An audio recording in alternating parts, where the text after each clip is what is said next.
بسم اللہ الرحمن الرحیم۔ آزاد جموں و کشمیر ٹیلی ویژن کے پروگرام کشمیر ٹوڈے کے ساتھ میں ہوں سید عارف بہار۔ ناظرین، یوں تو پاکستان اور بھارت کے درمیان کشیدگی کا آغاز 5 اگست 2019 کو ہی ہو گیا تھا، جب دونوں ملکوں کے سفارتی تعلقات کا درجہ بھی گھٹ گیا تھا اور دونوں طرف سے فوجی کشیدگی بھی بڑھ گئی تھی اور جو معمولی سی تجارت جاری تھی وہ بھی بند ہو گئی تھی۔ لیکن پہلگام کے جو فالس فلیگ آپریشن ہے اس کے بعد اس کشیدگی کو ایک نئی ہوا ملی اور یہ ایک نئے دور میں داخل ہو گئی۔ بھارت نے پاکستان کے شہروں پر حملہ کر کے جس طرح اس خطے میں اپنی دھاک بٹھانے کی کوشش کی تھی وہ اس وقت بری طرح ناکام ہو گئی، جب پاکستان نے پوری قوت کے ساتھ اپنی پسند کے مقامات پر بھارت کو مسکت جواب دینا شروع کر دیا۔ یوں پھر عالمی طاقتوں کو اس خطے میں انٹرونشن کا موقع ملا اور ان کی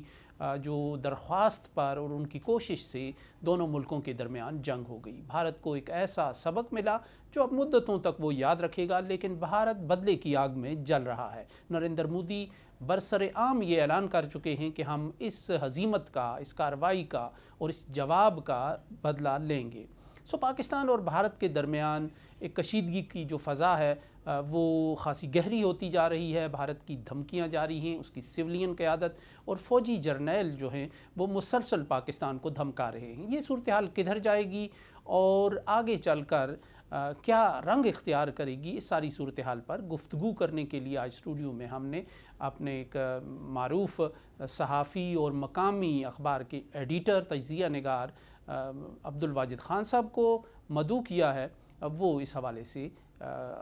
جو حالات بن رہے ہیں، جو تصویر بن رہی ہے اس پر روشنی ڈالیں گے۔ عبدالواجد خان صاحب، بہت شکریہ آپ کا۔ کیا کہیں گے آپ کی یہ جو بھارت کی طرف سے مسلسل جو آپریشن بنیانم مرصوص کی ہزیمت ہے اس کے بعد وہ مسلسل دھمکا رہا ہے اور اوپنلی وہ کہہ رہے ہیں، تو آپ کا تجزیہ کیا کہتا ہے کہ کچھ بھارت کی طرف سے کسی مزید مہم جوئی کی توقع رکھنی چاہیے ہمیں؟ بات یہ ہے جی کہ بھارت خطے کا جس طرح چودھری بننا چاہتا تھا اور وہ شاید امریکہ اور اسرائیل کی چھتری تلے اپنے آپ کو اس خطے کا سب سے بڑا چیمپئن ثابت کرنے کی کوشش میں تھا، لیکن جس طرح اس کو مئی کے حملے کے بعد ہزیمت اٹھانا پڑی اور اس کے پاکستان کے جواب میں جو بنیان مرصوص آپریشن شروع ہوا، 4 گھنٹے بعد ہی امریکن صدر ٹرمپ نے کہا کہ جی آپ جنگ بندی کریں فوراً۔ تو دنیا نے تو یہ دیکھا، شاید جو میں نے کہ باقی ممالک کے شاید عام جو لوگ تھے انہوں نے شاید یہ دیکھا کہ شاید پاکستان اور انڈیا کے درمیان ٹرمپ جو ہے وہ ثالثی کا کردار ادا کر رہے ہیں اور ان کو بچاؤ، لیکن حقیقت میں وہ اپنے اس اتحادی بھارت کو بچانے کی کوشش کر رہے تھے کہ جس کو بہت بری طریقے سے مار پڑی تھی۔ اب اس ہزیمت کو مٹانے کے لیے مودی صاحب جو ہے وہ مسلسل جس طرح خطاب کر رہے ہیں، اور پرسوں بھی انہوں نے جو اتنے جوشیلے انداز میں پاکستان کو دھمکی دی اور ہمارے جو فیلڈ مارشل ہے ان کا نام لے کے انہوں نے کہا کہ میں ان کا بھی بدلہ چکاؤں گا، اور اسی طرح جو ان کے آرمی چیف ہیں دویدی صاحب وہ بھی بڑے غصے میں ہیں، راج ناتھ صاحب جو ہیں وہ بھی بڑے غصے میں بیان دے رہے ہیں۔ تو یہ غصہ پوری دنیا اس وقت دیکھ رہی ہے اور دنیا ان پر جگ ہسائی کر رہی ہے، چائنا سے لے کر عرب تک اور عرب سے لے کر امریکہ تک جتنی جگ ہسائی، اور ٹرمپ نے بار بار کہا کہ اس جنگ میں 6 تیاری کریں، کبھی وہ 7 بھی کہتے ہیں، کبھی وہ 8 تک بھی پہنچا دیتے ہیں، بار بار وہ یہ لفظ دہرا رہے ہیں۔ اور وہ جس طرح کہ ہمارے وزیر اعظم پاکستان اور آرمی چیف کا نام لے کے بار بار ان کی تعریف کر رہے ہیں، تو یہ بھی بھارت کو منہ چڑھا رہا ہے، کیونکہ اس پہ انویسٹمنٹ کی ہے امریکہ نے، اس پہ رشیا نے، اس پہ فرانس نے بہت بھاری انویسٹمنٹ کی ہے اور ان کو بہت مان تھا۔ 9/11 کے بعد تو بھارت کو بڑے چاؤ سے انہوں نے ابھارا تھا، بہت زیادہ طاقت دی تھی، اور وہ بغض معاویہ میں کیا، یعنی کہ انہوں نے اس لیے کیا کہ پاکستان کو نیچا دکھانے کے لیے، اور خاص کر کے خطے میں سب سے زیادہ ابھرتی ہوئی طاقت جو ہے وہ چائنا کو دبانے کے لیے کیا ہے۔ تو میرے خیال سے بھارت ابھی جو بہار میں الیکشن ہو رہے ہیں یا اور یہ جگہ پر ہو رہے ہیں اس میں اپنے آپ کو، جس میں مودی ہمیشہ پتہ کھیلا ہے پاکستان کے خلاف، جب بھی الیکشن آتے ہیں وہ پتہ کھیلتے ہیں جنگ کا، تو وہ عوام کی اس جو غالب اکثریت انڈیا کی وہ پڑھی لکھی نہیں ہے اور وہ بہت ہی نچلی ذات کے لوگ بھی ہیں، اس میں کمزور لوگ بھی ہیں، ان کو ایک بہانہ دینے کے لیے کہ پاکستان کو ہم نیچا دکھائیں گے یا اس کو مار دیں گے یا اس کو ختم کر دیں گے، تو ایک مرتبہ پھر وہ جنگ کی بات کر رہے ہیں۔ ساؤتھ کے ایسے لوگ بھی ہیں جن کو پتہ ہی نہیں ہوگا کہ پاکستان کہاں ہے، پتہ ہی کدھر ہے، اور پاکستان کے حالات بالکل یہی بات ہے، جہاں جس کی تقریباً 37% آبادی خط غربت سے نجی زندگی گزار رہی ہے، اور بقیہ جو 40% آبادی وہ بھی انتہائی کمزور اور بہت یعنی کہ ایک ٹائم کھانا کھانے والے لوگ ہیں۔ صرف 10 سے 20% لوگ جو ہے وہ بھارت میں راج کر رہے ہیں، اور وہ ان کو خوش کرنے کے لیے یہ سارا تو کھیل یہ رچا کیا وجہ ہے پاکستان میں اینٹی انڈیا سینٹیمنٹ کو ابھارنا، الیکشن میں سیاست کے لیے استعمال کرنا؟ یہ ہمارے ہاں تو رجحان نہیں رہا اور آگے بھی اس کا کوئی امکان نظر نہیں آتا، لیکن یہ انڈیا میں کیا ہو جاتا ہے کہ پاکستان کا نام لیے بغیر، پاکستان کو متون کیے بغیر ان کی سیاست آگے نہیں بڑھتی؟ تو یہ کیا سیاسی مقاصد کے لیے وہ کرتے ہیں؟ بالکل، یہ انڈیا کی ہم سے دیکھ رہے ہیں کہ 1906 سے جو صورتحال آپ دیکھ رہے ہیں کہ جب مسلم لیگ کا قیام ہوا تو قائد اعظم رحمۃ اللہ علیہ نے اس میں شمولیت اختیار اسی وجہ سے کی کہ ہندوؤں کے اندر جو ہے وہ بغض اور کینہ ختم نہیں ہوتا، جس کے بعد دو قومی نظریہ جو انہوں نے بیان کیا اور اس کو پذیرائی بھی ملی اور مسلمانوں نے کہا کہ علیحدہ وطن ہونا چاہیے۔ وجہ یہی تھی، ہم ان کے ساتھ صدیوں سے رہ رہے ہیں، لیکن ان کے اندر ایک ایسا سینٹیمنٹ پایا جاتا ہے، اس میں ایک ایسا طبقہ پایا جاتا ہے جو بہت زیادہ شدت میں ہے اور وہ چاہتا ہے کہ ہمیشہ مسلمانوں کے خلاف کوئی کسی نہ کسی کو ابھارا جائے۔ یہ RSS اور یہ BJP، بجرنگ دل، یہ وہی سلسلہ ہے جنہوں نے 1947 میں ہمارے جموں میں قتل عام کیا اور اس کے بعد گجرات میں کیا، احمد آباد میں کیا، پوری انڈیا میں کیا، کشمیر میں داخل ہوئے، راما پرساد مکھرجی ایک جلوس لے کے کشمیر میں داخل اور اس کے بعد بھی آزادی کے بعد بھی ان کو سکون نہیں ہے، اور 71 میں انہوں نے مکتی بانی کے ذریعے بنگلہ دیش میں جو کیا اور مودی نے برملا کہا کہ ہم نے کیا، تو اللہ نے وہاں بھی ان کو ناکام کیا۔ بنگلہ دیش میں آج صورتحال تبدیل ہو گئی ہے، اور کشمیر کے اندر اتنا زور لگانے کے بعد، یعنی کہ سعید علی گیلانی کی رحمۃ اللہ علیہ کی شہادت کے بعد بھی ان کا مکان بھی ان کو چڑھ رہا تھا، وہ اس پہ بھی قبضہ کر دیا، یعنی کہ وہ کہتے ہیں شاید اس کی دیواروں میں کوئی ایسا ہے، کوئی اس کی جو بلاک ہیں، اس کی اینٹیں ہیں، اس میں کچھ ایسی چیزیں جو لوگوں میں سپارک کرتی ہے لوگوں کے اندر۔ جی دیکھیں، یہ ہے شہید کا رتبہ اور یہ ہے تحریک آزادی کشمیر کا اصل جوش جذبہ۔ آپ نے سعید علی گیلانی کے مکان کے حوالے سے بات کی، تو یہ جو اب کشمیر کے اندر بھارت پالیسیز اختیار کر رہا ہے، زیادہ سے زیادہ زمین ہتھیا رہا ہے، زیادہ سے زیادہ وہ مسلمانوں کی جو املاک ہیں ان پہ قبضہ کر رہا ہے، اور ڈیموگرافک چینجز جس طرح لا رہی ہیں، تو کیا اس بات کے جو خدشات ظاہر کیے جا رہے تھے کہ کشمیر پر فلسطین ماڈل جو وہ لاگو کرنے کے، تو کیا وہ ایک خطرہ، ایک حقیقت بن کر سامنے نہیں آ رہا؟ بالکل، آپ کی تجزیہ بالکل درست ہے، اور ایسا ہی ہے کہ یہ اسرائیل کی ہر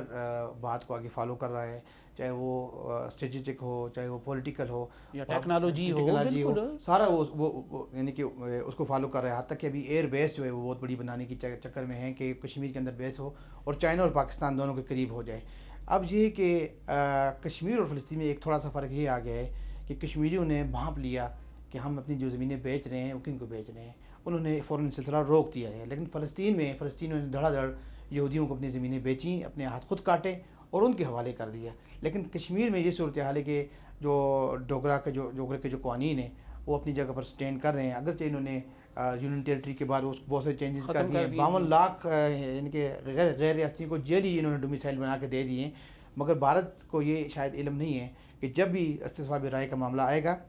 تو فیصلہ حق اور انصاف کی بنیاد پر ہوگا۔ آپ چاہے 1 کروڑ لوگوں کو ڈومیسائل جاری کر دیں، آپ چاہے زمینوں پہ قبضے کر دیں، چاہے آپ ہندوستان سے، آگرہ سے، پٹنہ سے اور UP سے لوگوں کو لا کے بٹھا دیں، لیکن جب تک آپ اس کو حقیقت کے مطابق نہیں ڈالیں گے، آپ کی بات کو کوئی نہیں تسلیم کیا جائے گا۔ دیکھیں پاکستان کے اندر آپ دیکھیں کہ ہمارے ماجون جموں کشمیر میں چند ڈومیسائل لوگوں نے جیلی بنائے، اور آج وہ یہاں پر آزاد کشمیر کے سپریم کورٹ میں اور ہائی کورٹ میں ان کے کیسز چل رہے ہیں۔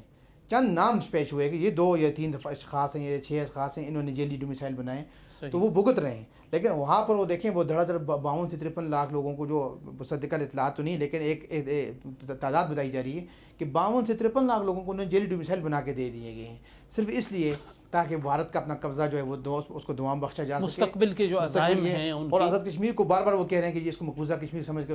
اس پہ حملے کی بات کریں۔ پہلے بھی حملہ کرنے کی کوشش کی ستمبر اس میں مئی میں، تو اس کا خمیازہ بھارت نے فوراً ہی بھگت لیا۔ اب بھی اگر اس نے حملہ کیا تو میرے خیال سے اس سے جس طرح کہ جنرل احمد شریف نے کہا کہ اس مرتبہ حملہ مشرق سے شروع ہوگا، تو میرے خیال سے بھارت کے لیے یہ بات کافی ہے۔ تو آزاد کشمیر کے لیے آپ دیکھ رہے ہیں کہ سیریس تھریٹس ہیں، وہ مطلب مسلسل کہہ رہے ہیں جی کہ آزاد کشمیر کو ہم لیں گے اور یہ کریں گے، تو آزاد کشمیر کے لوگوں کا اس میں کیا رویہ ہونا چاہیے، کیا ہونا چاہیے ان کا اس حوالے سے، ایک کریکٹر کیا ہونا چاہیے کہ وہ اس چیلنج کا، جو ایک جارحیت کا چیلنج ہے، عوامی سطح پر اس کا مقابلہ کس طرح کیا جائے؟ بالکل جی، سیریس تھریٹ ہے، اور اس کو دشمن کی تھریٹ کو کبھی بھی مذاق نہیں سمجھنا چاہیے۔ قرآن تو ہمیں حکم دیتا ہے کہ وَأَعِدُّوا لَهُم مَا اسْتَطَعْتُم مِّن قُوَّةٍ، اور اپنے گھوڑے تیار رکھنے کی حکم بھی دے رہا ہے جی، اور رباط الخیل۔ لیکن یہ کہ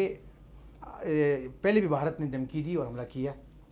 2019 میں بھی اس نے دھمکی دی اور حملہ کیا، دشمن کی دھمکی کے بعد آپ کو ہر وقت چوکنا رہنا تیار ہے. رہنا اب چاہیے. عوام کو چاہیے، اصل کشمیر عوام کو، کہ وہ اپنی حقوق کی جو تحریک ہے وہ جاری رکھیں، اخلاقیات کے ساتھ، اخلاقیات کا دامن رکھیں، ایک احترام کے ساتھ، احترام کے رشتے کے ساتھ، اور بیرونی خطرات کو بھی پیش نظر رکھیں. جی نظر رکھیں، اور آزاد کشمیر میں مکمل تیاری رکھیں، چوکنے رہیں اور دشمن کی سازشوں سے، چال بازیوں سے باز رہیں. دشمن نے اس وقت سوشل میڈیا پر ایک جال پھیلایا ہے، جابز کی آڑ میں، لوگوں کو نوکریوں کی آڑ میں، اور وہ لوگوں سے معلومات حاصل کر رہا ہے، ہنی ٹریپ کر رہے ہیں، معلومات حاصل کر رہے ہیں کہ فلاں بلڈنگ کی تصویر آپ میں بھیج دیں، فلاں پل کی تصویر بھیج دیں، فلاں جگہ کی بھیج دیں، اور وہ لوکیشن کے وائز وہ بھی ایک سلسلہ شروع کر رکھا ہے. اچھا، انہوں نے تو یہ کہا تھا جی کہ نریندر مودی مسلسل دعویٰ کر رہا تھا کہ 5 اگست کے 2019 کے بعد سب ٹھیک ہے، کشمیر میں سب بہتر ہو گیا، اور کاروبار ہو گیا، تجارت ہو گئی، ٹورزم ہو گیا. لیکن یہ اسٹیٹ ہوڈ کی بحالی میں وہ لیتو لال سے کام لے رہے ہیں، اور عمر عبداللہ چیخ رہے ہیں در در پہ جا کے، وہ جو ایک مطالبہ کر رہے ہیں. تو اس میں کیا خوف ہے ان کو؟ اسٹیٹ ہوڈ اگر بحال ہوگی تو اقتدار تو ظاہر ہے پرو انڈیا لوگوں کے پاس ہی رہے گا. تو اس خوف کی کیا وجہ ہے؟ خوف کی ان کی وجہ یہی ہے کہ اگر اسٹیٹ ہوڈ بحال ہو جاتی ہے تو تحریک آزادی کشمیر ایک مرتبہ پہلے سے زیادہ بوسٹ ہوگی، کیونکہ اس وقت تک بھارت نے جو کشمیر کے اندر ناکہ بندیاں کی ہوئی ہیں، چاہے وہ اقتصادی ناکہ بندی ہے، چاہے وہ جو سوشل میڈیا کے حوالے سے ہے، چاہے وہ انسانی حقوق کے حوالے سے ہے، چاہے وہ سول سوسائٹی ختم کر چاہے اظہار رائے کے حوالے سے ہے، درست. سول سوسائٹی کے حوالے سے، ٹورزم کے حوالے سے ہے، اس کا بھارت جو ہے وہ بھرپور فائدہ اٹھا رہا ہے. لیکن ساتھ اس کو نقصان یہ ہو رہا ہے کہ کشمیریوں میں جو نفرت ہے بھارت کے خلاف وہ مزید بڑھ رہی ہے. لازم بات ہے، اگر آپ میرے گھر تک پہنچیں گے، آپ میرا کاروبار تباہ کریں گے، میری معیشت کو تباہ کریں گے، سانس لینے کی آزادی نہیں ہوگی، مجھے تعلیمی پہ پابندی ہے، مجھے سانس لینے کی بھی آزادی نہیں ہے، مجھے اظہار رائے کی آزادی نہیں ہے، تو یہ تو ہوگا. لداخ میں دیکھیں کیا ہو رہا ہے، لداخ میں آج کتنے دن سے کرفیو جو ہے وہ نافذ ہے، اور درجنوں اسی طرف میں آ رہا تھا کہ لداخ تو بڑا مطمئن نظر آ رہا تھا 5 اگست 2019 کے بعد. انہوں نے کہا تھا جی کہ بہت اچھا فیصلہ ہے، اور قبول کر لیا ہے انہوں نے کہ ڈس انٹیگریشن بھی قبول کر رہی تھی انہوں نے اسٹیٹ کی. اب اچانک کیا ہو گیا 4-5 سال کے بعد کہ ایک انریسٹ شروع ہو گئی، اور حالات قابو میں ہی نہیں آ رہے، مسلسل کرفیو ہے، اور میڈیا کو، بھارتی میڈیا کو وہاں جانے کی اجازت نہیں ہے، کور کرنے کی اجازت نہیں ہے. تو یہ حالات نے کیسے ان کو سبق پڑھایا؟ لداخیوں کے بارے میں مشہور ہے کہ وہ ہمیشہ تحمل مزاجی سے اور بہت گہری نظر سے چیزیں دیکھتے ہیں. وہاں بھی جو ہے نا اس کی انٹرنیٹ کی بندش اور یہ چیزیں رہی ہیں، لیکن جو ہی انہوں نے خود جموں کشمیر کے حالات دیکھے کہ وہاں پر کس طرح اقتصادی ناکہ بندی کی جا رہی ہے، وہاں پر اظہار رائے کی پابندی ہے، وہاں پر لوگوں کو تعلیم پہ پابندی ہے، وہاں کو لوگوں کو سفر پہ پابندی ہے، اور کس طرح ظلم و بربریت جاری رکھی. انہوں نے کہا کہ اگر یونین ٹیریٹری بننے کے بعد مظالم بڑھ گئے تو ہمارے ساتھ تو زیادہ ہوگا. اس وجہ سے انہوں نے ایک اپنی تحریک دوبارہ شروع کی، اور انہوں نے اب یونین ٹیریٹری میں شامل ہونے کے بجائے انہوں نے کہا ہمیں آزادی چاہیے. اچھا، ان کے بھی یہی خدشات نظر آتے ہیں جو پہلے صرف وادی تک محدود تھے کہ ہماری زمینوں کو ہتھیائیں گے، یہ ہمارا کلچر برباد کریں گے. اور یہ مطالبات بھی اب وہ جو سونم صاحب ہیں، ان کے جو اس کو آگے چلا رہے ہیں، تحریک کو لیڈ کر رہے ہیں، وہ مسلسل یہ بات بھی کہہ رہے ہیں، اور ان کے بھی کچھ نکات سامنے آئے ہیں مطالبات میں جن میں یہ باتیں بھی شامل ہیں. جی، وہاں پر ان کی جو بھوک ہڑتال کا سلسلہ تھا وہ کافی عرصے سے جاری تھا، اور ان کے جو نکات تھے انہوں نے باقاعدہ ریٹن حکومت ہند تک پہنچائے تھے. اس پر انہوں نے عمل درآمد نہیں کیا، کیونکہ بھارت کی نیت یہی ہے کہ اس کو بھی یونین ٹیریٹری میں شامل کیا جائے اور اس پہ قبضہ کیا جائے. اور اس سے پہلے بھارت نے ہندوستان کے بڑے جو سرمایہ دار تھے، جو ہندو تھے اور سکھ تھے، ان کو وہاں بھیجا، اور ان کو ان سے یعنی کہ بھرپور طور پہ قبضے کروائے گئے. جو تجارتی مراکز پہ، ان کے مارکیٹوں پہ، ان کے جو ریزارٹ ہیں، امبانی اور ٹاٹا اور جی سب کو جتنے بھی تھے، وہ انہوں نے ان کو باقاعدہ ٹاسک دیے. پہلے ان کو بلیک میل کیا ٹیکسز کے بارے سے یا دیگر معاملات میں، اور اس کے بعد ان کو وہاں پر ایک ٹاسک دے کے بھیجا. تو وہ جب لداخ کے لوگ جو ہیں ان کو بھی ایک چیز پائی جاتی ہے، جس طرح کہ ہمارے میمن کراچی میں ہے، یہ ایک جگہ کمیونٹی میں رہتے ہیں، یا جس طرح ہمارے وزیرستان کے لوگ ہیں وہ ایک ہی جگہ رہتے ہیں، کہ جس طرح ہمارے ہزارہ قبائل کے لوگ ہیں وہ ایک ہی جگہ رہتے ہیں اور ایک ہی کمیونٹی میں رہتے ہیں. اس طرح لداخ بہت بڑا علاقہ ہے، لیکن ان کی بھی خاص ایک ذہنیت ہے، وہ اپنے علاقے میں دوسری کسی کو برداشت نہیں کرتے. ان کی خاص اپنی ایک جو ہے نا پریزرو رکھنا چاہتے ہیں اپنے کلچر کو. جب انہوں نے دیکھا کہ ہمارے ہاں ادھر ہندو اور سکھ اور وہ بھی ہندوستان سے آ رہے ہیں اور وہ ایک خاص منصوبے کے تحت آ رہے ہیں، تو ان کا مزاج بھی تبدیل ہوا. ان کا جو نظریہ الحاق کا انڈیا کے ساتھ جو تھا وہ بھی تبدیل ہوا. اور آج وہاں پر تحریک اتنی شدت اختیار کر چکی ہے کہ آج 3 ہفتے گزر گئے ہیں، وہاں پر جو لاک ڈاؤن ہے، کرفیو ہے، جو انٹرنیٹ کی بندش ہے اور جو وہاں پر جو اظہار رائے کی پابندی ہے اس میں شدت آ چکی ہے، اور وہ یعنی کہ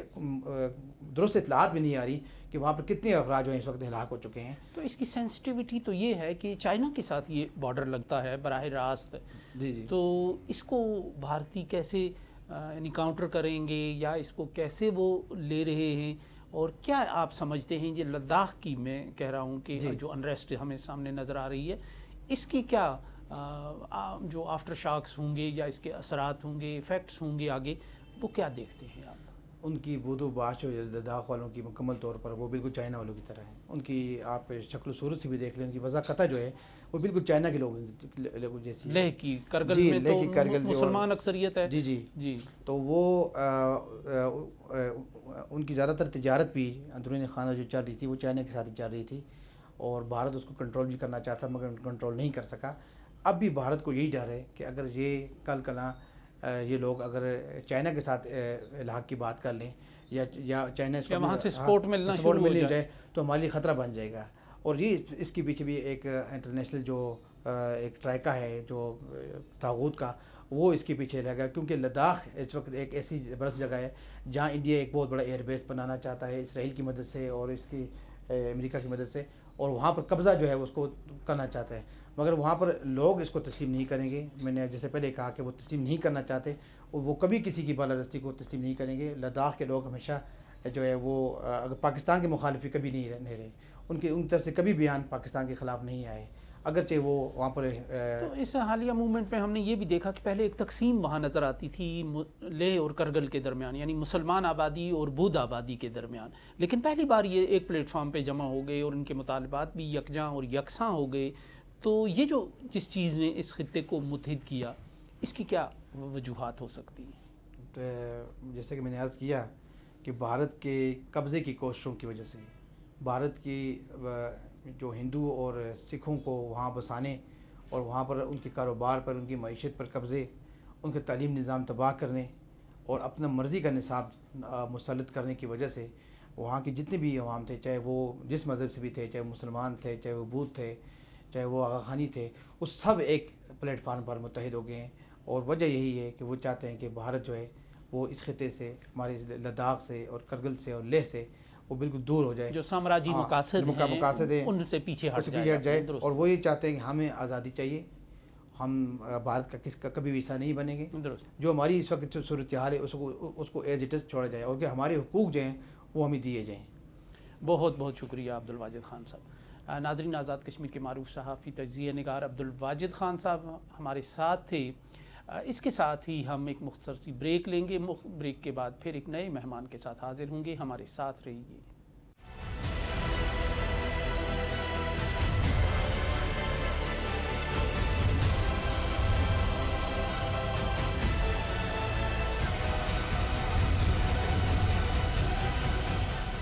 ناظرین، وقفے کے بعد ہمیں دوسرے مہمان نے جوائن کیا ہے، ہم ان سے بھی گفتگو کریں گے اس حوالے سے کہ جو ایک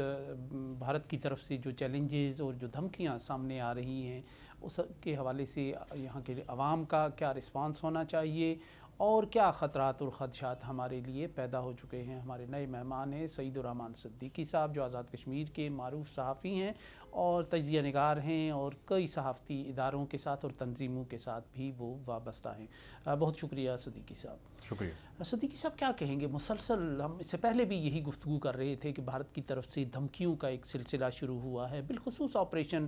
بنیانم مرصوص کے بعد جو بھارت کی صوبہ کی اور جو جگہ سائی ہو رہی ہے اس کے رد عمل میں اب تو نریندر مودی نے اور اس کے جو جنرلز ہیں انہوں نے بھی اوپنلی کہنا شروع کر دیا ہے کہ ہم بدلہ لیں گے۔ تو یہ جو محض گیدڑ بھبکی آپ کو معلوم ہو رہی ہے یا کوئی سنجیدہ تھریٹ ہمیں درپیش ہے آنے والے دنوں میں؟ یہ گیدڑ بھبکی تو ہے ہی ہے اپنی جگہ، لیکن ایک سنجیدہ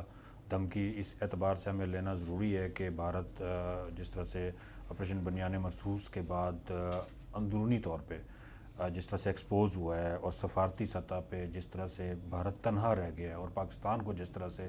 عالمی پذیرائی مل رہی ہے اور مسلسل جو ہے نا مل رہی ہے، اور بھارت میں اب وہ لوگ بھی سوال اٹھا رہے ہیں جو نریندر مودی پہ اندھا یقین رکھتے تھے کہ یہ آپ نے کیا کیا، اور وہ سرنڈر مودی کے لقب سے ہندوستان میں مشہور ہو چکا ہے۔ بھارتیہ جنتا پارٹی کے اندر بھی سوالات اب اٹھ رہے ہیں کہ یہ آپ نے کیا کیا اور اتنی ذلت آمیز شکست اور آپ کی مس کیلکولیشن کیسی ہوئی پاکستان سے متعلق. تو نریندر مودی تو پہلے تو ہم سنتے تھے کہ وہ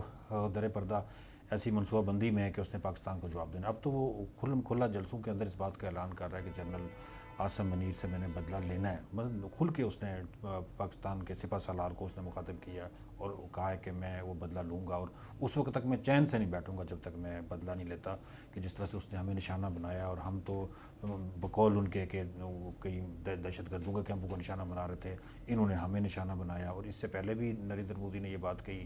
اور انہوں نے کہا کہ اب ہم ان کی فورسز پہ حملہ کریں گے, مسلسل رونا رو رہے ہیں وہ اسی کا حملہ کریں گے اور سارا کچھ. کیونکہ دیکھا جائے تو اگر بھارت کے اندر کی سیاست دیکھیں گے تو نریندر مودی کی بقا ہی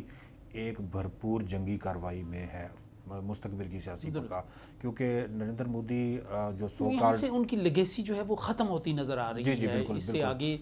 کوئی ان کے پاس ایشو نہیں ہے, کوئی ان کے پاس کوئی نعرہ نہیں ہے. دیکھیں نا انتہا پسندوں کا بیانیہ کیا ہوتا ہے, پاکستان مخالفت, پاکستان کے خلاف جنگی جنون اور سو کالڈ آپ یہ جو یا مسلمانوں کے خلاف مجموعی طور پہ جو فالس فلیگ آپریشن, یہی تھا نا نریندر مودی کا سارا بیانیہ, اور اسی پہ پاکستان کی نفرت پہ کھڑا رہتا تھا. اس آپریشن بنیاد مرسوس کے بعد بھارتی میڈیا ایکسپوز ہوا, بھارتی جنتا پارٹی ایکسپوز ہوئی, نریندر مودی ایکسپوز ہوئے, بھارت کی جو army, air force, navy expose ہوئی. اب بھارت یہ سمجھ رہا ہے کہ ہماری بقا اسی میں ہے کہ ہم ایک بھرپور فوجی کارروائی پاکستان کے خلاف کریں اور اس فوجی کارروائی کے نتیجے میں ہم بھارت کے لوگوں کو مطمئن کریں کہ بھائی دیکھیں ہم نے اب بدلہ لے لیا اور پاکستان اپنی جو ہے نا وہ اس میں پسپائی پہ آ گیا. ایسا ہوگا نہیں, کیونکہ دیکھیں ساری مس کیلکولیشن جب انہوں نے آپریشن سندور کیا, جواب میں آپریشن بنیاد مرسوس میں کھل کے سامنے آ گئی. پاکستان کہاں کھڑا ہے, فوجی اعتبار سے کتنا مضبوط ہے پاکستان, اور پاکستان نے جس طرح سے ان کا سارا سیکورٹی سسٹم جام کیا وہ بھی دنیا نے جو ہے نا دیکھا, اور دنیا اسی وجہ سے پاکستان کے قریب آئی. ہر بار صاحب ایک بات ماننی پڑے گی کہ دنیا میں شاید اصول اب پس پردہ چلے گئے. ہم ہمیشہ اصول کی بات کرتے تھے, کشمیر میں انسانی حقوق کی بات کرتے تھے, بھارت کی طرف سے پاکستان کے اندرونی معاملات میں مداخلت کی بات کرتے تھے, لیکن ایک جو ہے نا آپریشن بنیاد مرسوس نے جو آپ نے کاری ضرب ہندوستان پہ لگائی, دنیا کا سوچنے کا زاویہ خود آپ کے اندر کچھ جان ہونی چاہیے, جس دیے میں جان ہوگی وہ دیا رہ جائے گا. بالکل, اب دنیا کا زاویہ بدل گیا پاکستان سے متعلق. وہی امریکہ جو بھارت کے قریب تھا, وہی دنیا کے بڑے بڑے ملک جو بھارت کے ساتھ اٹھ بیٹھ رہے تھے, معاہدے ہو رہے تھے, وہ سارے کے سارے پاکستان کی طرف متوجہ ہے. وہی مسئلہ کشمیر جس کو دبانے کے لیے پہلگام کا واقعہ ہوا اور پھر یہ نام نہاد آپریشن سندور ہوا, اور وہی مسئلہ کشمیر دنیا کے طاقتور ترین شخص جو ہے نا ٹرمپ کی زبان پہ آتا ہے کہ ان کے درمیان تو جھگڑے ہی کشمیر ہے. تو اس سے بڑی کشمیریوں اور پاکستانیوں کو کیا فتح ہو سکتی ہے کہ دنیا اس نتیجے پہ پہنچ گئی کہ بھائی اصل مدعا ہی کشمیر ہے. اپنے 5 اگست 2019 کو انہوں نے اس کو تابوت میں بند کر دیا تھا. اور دیکھیں اللہ نے بھارت کی شرپسندی کی وجہ سے فائدہ اسی کو پہنچایا جو کشمیر کی ایشو تھا, اور جو پہلگام واقعے کے ذریعے سے جو ہے نا دبانے کے لیے بھارت نے پورا جو ہے نا ڈرامہ رچایا. تو میرے خیال میں اس کو سنجیدہ ہمیں لینا چاہیے. آپ نے پوچھا کہ یا سنجیدہ یا گیدڑ, سنجیدہ لینا چاہیے. بھارت ایسا کر سکتا ہے, تیاری اس کی ہے. آرمی چیف, ایئر چیف نے بھی برملا کہہ دیا, ہمیں بھی ذہنی اور عملی طور پر بالکل تیار رہنا چاہیے. ہمیں اس طرح خواب غفلت میں رہنے کے بجائے تیاری رکھنی چاہیے, اور میرے خیال میں ہماری فورسز تیاری رکھے ہوئے. اچھا, یہ ایک 5 اگست 2019 کے بعد کچھ نئی ڈائنامکس سامنے آئی ہیں اسٹیٹ کے مختلف علاقوں کی. مثلا ویلی جو سب سے زیادہ بولتی تھی اس کو بھارت نے طاقت کے ذریعے خاموش کر دیا. وہاں ہر گھر کے سامنے پہرا ہے, اور جس طرح لوگوں کو ہیوملیٹ کیا گیا ہے اس کی تو کوئی مثال ہی دنیا میں نہیں ملتی, سوائے فلسطین کے ہو سکتا ہے, اور باقی جو جبر بھارت نے کیا ہے کشمیر وادی میں. اب نئے علاقوں میں وہاں آوازیں اٹھ رہی ہیں. لداخ میں ایک انریسٹ ہے اور چل رہی ہے, بھارت کا میڈیا بھی اس کو کنٹرول نہیں کر سکتا. اسی طرح جو چناب ویلی میں ہمیں ڈوڈا میں ایک نئی احتجاجی لہر نظر آ رہی ہے اٹھتی ہوئی. تو یہ جو علاقے جو خوابیدہ تھے ماضی میں, یہ اب سر اٹھاتے ہوئے نظر آ رہے ہیں. اس کو آپ کس نظر سے دیکھیں؟ ہر بار صاحب سبز باغ دکھائے تھے لداخ والوں کو بھی, جموں والوں کو بھی, کہ شاید آپ یونین میں آ جائیں گے تو یہ حقوق دودھ اور شہد کی نہریں بہیں گی. لیکن وہ پہلے سے بھی پتلی حالت میں چلے گئے ہیں, اور اس کا رد عمل ان احتجاجی تحریکوں میں آپ کے سامنے آ رہا ہے نظر کہ لداخ میں کتنی ہلاکتیں ہو گئی, پھر ان کو نماز جنازہ کی اور ان کو آخری رسومات کی اجازت نہیں ملی, اور جس طرح سے ان کو محدود کیا. تو یہ تو چیزیں آپ جموں والے علاقے میں دیکھ لیں, وہاں لوگ اٹھ رہے ہیں, ہندو بھی اب آواز اٹھا رہے ہیں, ایم ایل اے پہ غداری کا مقدمہ قائم کیا, غداری کا مقدمہ. لیکن آپ نے جو ذکر کیا کہ ویلی میں شاید آواز دب گئی ہے, ہم بھی سمجھتے تھے کہ شاید دب گئی ہے, لیکن جب نام نہاد آپریشن سندور ہوا تو آپ نے دیکھا ہوگا کہ پوری ویلی میں بھارتی میڈیا گھومتا رہا، کسی سے ایک لفظ پاکستان کے خلاف اگلوا لے،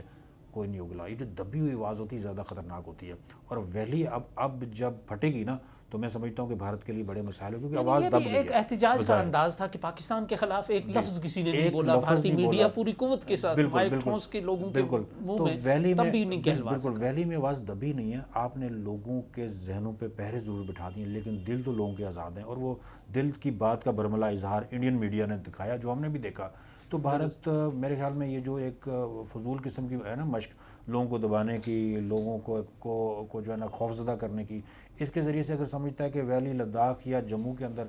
کشمیریوں کی آواز خاموش ہو جائے گی، میرا نہیں خیال کہ ہوگی، کیونکہ بھارت نے جو وعدے کیے، جھوٹے وعدے کیے، ویلی میں جو وعدے کیے، اب جو وزیر اعلیٰ ہیں وہاں پہ وہ خود کہہ رہے ہیں کہ جھوٹ بولا گیا اور ہمارے حالات جو ہیں وہ سب کے سامنے، اور وہی وزیر اعلیٰ جو نریندر مودی کے بظاہر قریب دکھائی دے رہے تھے، اب وہ کھل کے جو ہے نا بول رہے وہ ہیں یہ کہتے ہیں کہ کشمیری عوام کو بی جے پی کو ووٹ نہ دینے کی سزا مل گئی۔ بالکل، تو دیکھیں یہ چیزیں تو ویلی میں، جموں میں، لداخ میں ہر جگہ ایکسپوز ہو گئی، اور یہ میرے خیال میں بھارت کو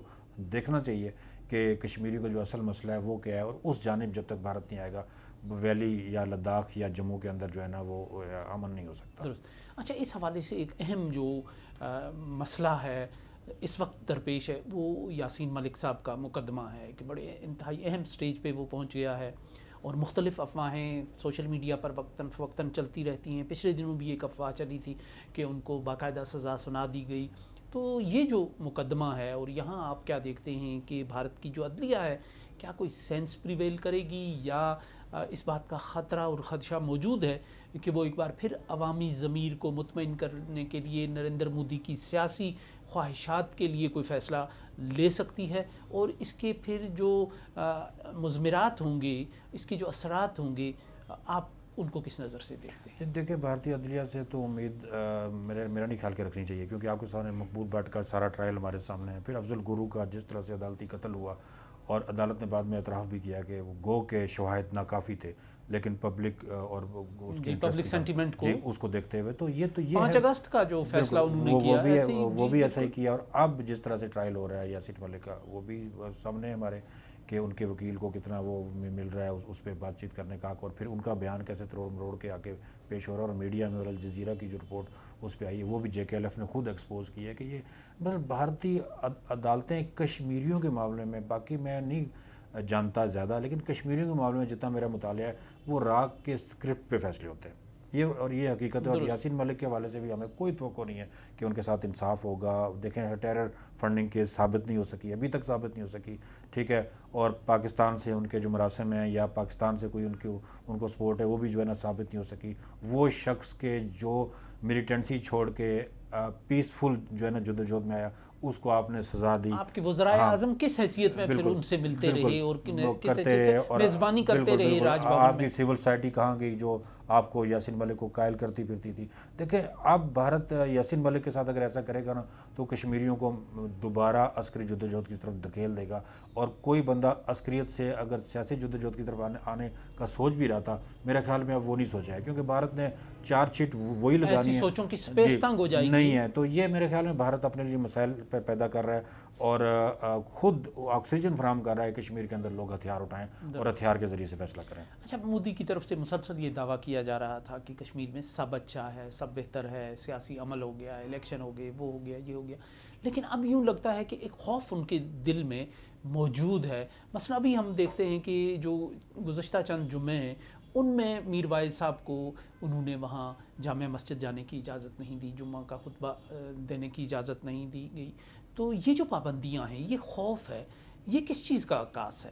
دیکھیں جب آپ نے سچ چھپانا ہوتا ہے نا تو آپ پابندیاں لگانے کی کوشش کرتے ہیں۔ اب دیکھیں ممبر و محراب سے بھی آپ کو خطرہ ہے، آپ کو سیاستدانوں سے بھی خطرہ ہے، آپ کو عسکریت پسندوں سے بھی خطرہ ہے، آپ کو اسٹوڈنٹ سے بھی خطرہ ہے، آپ کو خواتین سے بھی خطرہ ہے، یہ سارے کے سارے لوگ زیر اعتاب ہیں، صحافیوں سے بھی خطرہ ہے، آپ کی جیلوں میں نہیں ہے تو گھروں میں نظر بند ہے۔ تو میر واعظ تو متعدد بار یہ بات کہہ چکے ہیں کہ بھئی مجھے تو کم از کم اپنی مذہبی جو سلسلے ہیں وہ تو آگے جاری رکھنے دو، جمعے کی اجازت جو ہے نا وہ نہیں ہے۔ ایسے ہی اور بھی مساجد، عیدگاہوں پہ آپ کے سامنے عیدیں دونوں گزری ہیں اور عیدگاہ پہ جانے کی اجازت نہیں تھی۔ تو میرا نہیں خیال کہ اس طرح کے واقعات سے بھارت کوئی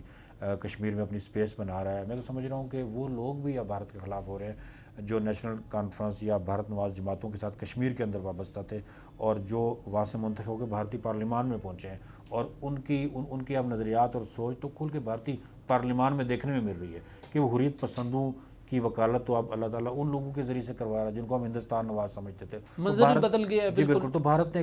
کیا نکالا ان ساری مشقوں سے؟ کچھ بھی نہیں نکالا, الٹا اپنے مخالفین میں اضافہ کیا, الٹا جدوجہد آزادی کو مہمیز بھارت نے خود دی, الٹا جو ہے نا جو چند لوگ ان کے حامی تھے اب وہ بھی حریت پسندوں کی زبان بول رہے ہیں. تو یہ جو مشق بھارت کشمیر کے اندر کر رہا ہے, مجھے نہیں لگتا کہ اس سے بھارت کچھ کشمیر سے حاصل کر پائے گا. جو تھوڑا بہت اس کے ہمدرد تھے وہ ان کو بھی کھو دیا ہے بھارت. درست. تو اب آپ کیا دیکھتے ہیں کہ بھارت کی ان دھمکیوں کے تناظر میں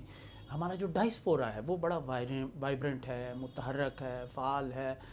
باثر بھی ہے بہت سی جگہوں پر. ہمارے لوگ برٹش پارلیمنٹ میں ہیں, دوسرے ملکوں کی جو قانون ساز ادارے ہیں ان میں ہیں. تو یہ جو ہمارا ڈائسپورا ہے اس کو اس ساری صورتحال میں کیا رول ادا کرنا چاہیے کہ یہ ایک آزاد معاشروں میں رہ رہے ہیں, کہنے کی آزادی ہے, اپروچ ہے ان کی آسان جو بین الاقوامی مراکز تک, تو ان کا کیا رول بنتا ہے؟ دیکھیں ہمارے جو بیرون ملک آباد کشمیری یا پاکستانی ہیں انہوں نے ہمیشہ سے جو ہے بڑا مثبت کردار ادا کیا ہے. کشمیر کے حوالے سے بھی ایک بڑی جاندار آواز ہے. ہمارے ایک یعنی سفارتکار ہیں ہمارے جو اس وقت بات کریں. پھر یہ کہ ہندوستان پاکستان اگر کنفلکٹ ہوتا ہے تو پاکستان کے لیے بھی کشمیری ایک بڑے زبردست وکیل کے طور پہ ابھر کے سامنے آتے رہے. آپریشن بنیان مرصوص پہ بھی آپ نے دیکھا کہ دنیا پوری میں, یورپ میں بیٹھے ہوئے ہیں, امریکہ میں بیٹھے ہوئے ہیں, میڈل ایسٹ میں کہیں بھی کشمیری بیٹھے ہوئے ہیں, وہ فرنٹ لائن پہ تھے انڈیا کو ایکسپوز کرنے میں کہ انڈیا جو ہے نا جس طرح سے جارحیت کر رہا ہے, جو اقدامات اٹھا رہا ہے, اور کشمیر کو بنیاد بنا کے. کشمیری تو اس وجہ سے زیادہ سٹیک ہولڈر ہیں کہ جب بھی کوئی معاملہ ہوتا ہے تو انڈیا بنیاد کشمیر کو بناتا ہے. اور اب بھی انڈیا اگر کوئی ڈرامہ کرے گا تو کشمیر کے ہی کسی فالس فلیگ آپریشن کو بنیاد بنا کے جو ہے نا وہ کرے گا. تو ہمارا جو بیرون ملک بیٹھے ہوئے کشمیری ہیں, پاکستانی ہیں, ان کا بڑا اہم کردار ہو سکتا ہے. وہ دنیا کو اس جانب توجہ مبذول کروائیں. سب سے پہلی چیز تو اتحاد ہے, اتفاق. ہمارے جو اندرونی مسائل ہیں, اندرونی کچھ چھوٹے موٹے ہمارے حقوق کے معاملات ہیں, کچھ ایسی ہیں چیزیں, وہ تو چلتی رہیں گی. لیکن ہماری قوم کی ایک خاصیت جو ہے نا کہ جب بھارت کی آتی ہے بات یا جب پاکستان کی بات آتی ہے, بیرونی چیلنج کی بات, ہماری قوم میں کوئی تفریق نہیں ہوتی. سب لوگ ایک ہوتے ہیں اور سب لوگ متحد ہوتے ہیں پاکستان سے محبت میں, پاکستان کے دفاع کے لیے, یہ آزادی ہے کشمیر کے لیے. میں نے تو کم سے کم کشمیریوں میں تفریق نہیں دیکھی. آزاد کشمیر میں بالخصوص یہاں لوگ ہمیشہ ایک ہوتے ہیں. اور انشاءاللہ اس دفعہ بھی نہ صرف آزاد کشمیر کے لوگ بلکہ دنیا بھر میں بیٹھے ہوئے کشمیری جو شہری ہیں وہ یقیناً آواز بنیں گے, اور پاکستان کی جو بہادر فوج ہیں اس کے سفیر ہوں گے بین الاقوامی سطح پہ. ہمیشہ سے یہ کردار رہا ہے, اس دفعہ بھی ان کا انشاءاللہ یہی کردار ہوگا. درست. تو یہ جو ایک بھارت کی طرف سے کشمیر میں جو اسٹیٹ ہوڈ کی بحالی میں تاخیر کا ایک سلسلہ ہے, اس کو لٹکانے کا ایک سلسلہ ہے, اس کے نیچے بھی ایک خوف ہے کہ کشمیری دوبارہ امپاور ہو جائیں گے, اور جب وہ امپاور ہو جائیں گے تو وہ پولیٹیکلی بھی ایک امپاور ہوں گے اور اپنی بات زیادہ جرأت کے ساتھ کہہ سکیں گے, مختلف پلیٹ فارم سامنے آئیں گے. تو اس خوف کی کیا یہی وجہ ہے, یا اس کے کچھ اور اسٹریٹجک نوعیت کے بھی معاملات ہیں کہ وہ گرفت اپنی رکھنا چاہتے ہیں؟ دیکھیں عارف بار صاحب کہ بھارت میں اگر نریندر مودی کی جگہ کوئی جمہوریت پسند حکمران ہوتا یا کوئی معتدل مزاج کے سیکولر مائنڈ سیٹ کا حکمران ہوتا, وہ ضرور جمع تفریق کرتا کہ 5 اگست کے اقدامات سے پہلے کا کشمیر اور 5 اگست سے پہلے کا کشمیر کیا کچھ اس نے حاصل کیا ہے, کیا وہاں سے اس کے ہمدرد ہوئے پیدا, یا دل جیتے ہیں جی بالکل. لوگوں کے؟ عارف بار صاحب آپ بھی جانتے ہیں, میں بھی جانتا ہوں, محبوبہ مفتی بھی ان کے ہاتھ سے گئی, عمر عبداللہ بھی ان کے ہاتھ سے گیا, اور بھارت نواز سارے سیاستدان اب وہ بولنا شروع ہو گئے ہیں جو حریت کانفرنس بولتی تھی. حریت کانفرنس کی جگہ بھارت نواز سیاسی جماعتوں نے کشمیر میں جو ہے نا وہ اختیار کر لیا. اس کا مطلب کیا ہے, بھارت نے 5 اگست کے بعد کشمیر کو کھویا ہے, پایا کچھ بھی نہیں ہے. تو اگر کوئی معتدل حکمران ہوتا ضرور جمع تفریق کرتا, لیکن چونکہ فاشسٹ حکمران ہے, انتہا پسند حکمران ہے, اور کشمیر دشمنی, مسلم دشمنی اس کے ایجنڈے میں شامل ہیں, تو وہ ہر صورت میں چاہتا ہے کہ کشمیریوں کو وہاں سے مٹایا جائے اور آبادی کا جو ہے نا تناسب وہ تبدیل کیا جائے, اور وہاں پہ جو ہے نا ہندو آباد کیے جائیں. پہلگام واقعے کے بعد اللہ تعالیٰ نے ایک خیر کا پہلو یہ بھی نکالا کہ اب وہ سلسلہ بھی ایک سوالی نشان بن گیا کہ کوئی غیر ریاستی وہاں پہ خریدیں گے, بالکل وہ بھی آتے ہوئے سودا سوچتا ہے کہ بھئی جو کشمیر آپ کے کنٹرول میں نہیں ہے, جہاں پہ کوئی ایسا واقعہ اگر ہو جاتا ہے تو آپ کو پتہ نہیں چلتا کون آیا, کہاں سے گیا, وہاں پہ کون کیا انویسٹ کرے گا, جہاں پہ بالکل غیر یقینی صورتحال ہے, وہاں پہ امن و امان آپ کے کنٹرول میں جو ہے نا وہ نہیں ہے. تو بھارت میں وہ یقیناً 5 اگست کے اقدام کو جلدی رول بیک نہیں کرے گا, میرا یہی خیال ہے. اور میرے خیال میں وہ مزید بھی مستقبل میں ہو سکتا ہے ایسے اقدامات اٹھائے جس سے کشمیریوں کی شناخت مزید متاثر ہو. لیکن عارف بار صاحب ایک چال ہوتی ہے دشمن کی، ایک چال ہوتی ہے اللہ کی. اب اللہ کی چال کشمیر کے حوالے سے کیا ہے وہ تو ہمیں اس وقت بھی نہیں پتہ تھی جب انہوں نے پہلگام کیا تھا اور امریکی ٹرمپ بول پڑا تھا کہ جھگڑا ہی کشمیر کا ہے. ابھر کر سامنے آیا اللہ نے ایک مسئلہ اللہ نے امریکہ کے ذریعے مسئلہ کشمیر زندہ کر دیا. تو اب کوئی پتہ نہیں ہے کہ وہ جو شیطان بھارت جو چل رہا ہے، منصوبہ بندی کر رہا ہے، تو اللہ نے کیا منصوبہ بندی کی ہوئی ہے. اور اللہ ہمیشہ منصوبہ بندی کشمیریوں کے حق میں کرے گا کیونکہ بہت سا خون شامل ہے، بہت سے لوگ شہید ہو چکے ہیں، بہت سی قربانیاں ہیں. اللہ تعالیٰ کشمیریوں کو کبھی تنہا نہیں چھوڑے گا. پاکستان کی پشت پہ پہلے سے ہے اور اللہ کی مدد اگر ان کے ساتھ ہوگی تو میں نہیں سمجھتا کہ مسئلہ کشمیر بھارت دبا پائے گا. تو یہ جو ایک بین الاقوامی سطح پہ ایک کھڑکی کھلی ہے ہمارے لیے قبولیت کی، تو آپ کیا دیکھتے ہیں کہ یہ اس میں مزید کتنی بہتری ہو سکتی ہے اور ہم اس اپرچونٹی سے کس طرح فائدہ اٹھا سکتے ہیں؟ جی اللہ نے دیکھے نا وہی اس میں سے خیر کا پہلو کہتے ہیں نا جہاد میں عزت ہے. جہاد کیا ہم نے اور اس میں اللہ اس کے عوض ہمیں جو ہے نا دنیا پوری نے جو ہے نا دروازے کھول دیے، امریکہ نے دروازے کھول دیے. آپ سعودی عرب سے اتنا زبردست آپ کا ایگریمنٹ ہو گیا. اور سعودی عرب کا مطلب سعودی عرب نہیں ہے، سعودی عرب کا مطلب ہے کہ وہ جو میڈل ایسٹ ہے تقریباً وہ سارے کا سارا آپ نے ایک اعتبار سے سفارتی وہاں سے جیت گئے ہیں آپ. وہاں جہاں امریکن فورسز بیٹھی ہوئی تھی وہاں آپ کی فورسز کو اگر بلا رہے ہیں تو آپ سمجھ لیں کہ وہ دفاعی طور پہ ہمیں کتنی سپورٹ ملے گی. اور سعودی عرب آپ کو پتہ ہے کہ ٹھیک ہے فوجی اعتبار سے کمزور ہوگا لیکن دفاعی ساز و سامان کے حوالے سے ہم سے بہت آگے ہے. وسائل کے اعتبار سے تو وہ وسائل ہمارے بھی آئیں گے کام اور ہمارا دفاع ان کے آئے گا کام. تو میں سمجھتا ہوں دروازے اور بھی کھلیں گے اور ملک بھی پاکستان کے سفارتی سطح پہ جو ہے نا وہ قریب آ رہے ہیں. حکومت پاکستان نے بڑے اچھے اقدامات اٹھائے ہیں سفارتی سطح پہ اور بڑا اچھی کوارڈینیشن بھی موجود ہے آرمی کی اور حکومت کی. اور جہاں پہ بھی جو بھی انیشیٹو گورنمنٹ اٹھاتی ہے آرمی بھی اس کے شانہ بشانہ ہوتی ہے. اور دنیا میں جہاں کہیں بھی گئے ہیں سپہ سالار بھی ساتھ تھے، پرائم منسٹر بھی ساتھ تھے اور دنیا کو میسیج گیا کیونکہ دنیا سمجھتی تھی کہ شاید پاکستان کے اندر گورنمنٹ اور فوج الگ الگ اس پیج پہ ہوتے ہیں. لیکن اس دفعہ وہ میسیج بھی دنیا کے سامنے گیا ہے کہ پاکستان کے سارے ادارے پاکستان کے لیے ایک ہیں اور اس کا ہمیں پھل مل رہا ہے. اور اللہ رب العالمین انشاءاللہ تعالی مستقبل میں پاکستان کو بہت سی سفارتی کامیابیاں بہت امکانات اور اپرچونٹیز موجود ہیں. بہت بہت شکریہ سعید الرحمان صدیقی صاحب. ناظرین آج کی گفتگو سے یہی نتیجہ اخذ ہوتا ہے کہ بھارت ایک کھلا دشمن ہے پاکستان کا اور اس کی جو دھمکیاں ہیں ان کو ہلکا نہیں لینا چاہیے. وہ سنجیدہ چیلنج کے طور پر بھی سامنے آ سکتی ہیں لیکن اصل بات یہ ہے کہ ہمیں ذہنی اور عملی طور پر اس سارے ماحول کے لیے اس ساری صورتحال کے لیے تیار رہنا چاہیے. سو اس کے ساتھ ہی اجازت دیجیے. اللہ نگہبان.